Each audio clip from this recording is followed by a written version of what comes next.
Hallo, ek is Ronel Besuidnout. Jy luister na Geeskragtig. Vandag se tema: die Gees gee jou krag teen versoeking. Ons geeskrag gedagte.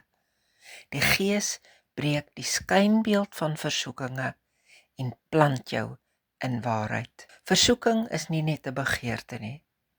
Dit is 'n storie wat jou probeer oortuig. Hier lê jou geluk. Hier kry jy sekuriteit. Hier vind jy rus. Maar die storie steun op 'n leuen. Met jou eie wilskrag kan jy die storie nie herskryf nie, want die boodskap klink altyd te aanloklik en te naby. Maar God laat jou nie alleen met 'n koue moenie nie. Hy gee jou sy Gees. Die Gees herinner jou aan die ware verhaal. Hy wys jou dat jy deel is van God se narratief van lewe en vryheid. Hy gee jou die moed om die vals blaaie uit te ruk en die ware verhaal te leef. Mag ek saam met jou bid? Heilige Gees, wys my die ware verhaal.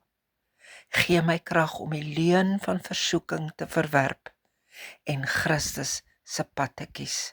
As jy meer wil weet oor hoe die Gees werk om jou te beskerm van valsheid, lees gerus die teksgedeeltes. Daar is ook 'n langer beskrywing daaroor. En dit sal jou help om by die vraag uit te kom: watter vals storie probeer versoeking jou vertel? En hoe kan jy die Gees toelaat om jou die ware verhaal van Christus te wys? En ek nooi jou uit om maandag weer te luister, want dan vra ons hierdie vraag: hoe gee die Gees jou krag om te getuig van Christus? Tot dan, mag jy 'n mooi naweek hê.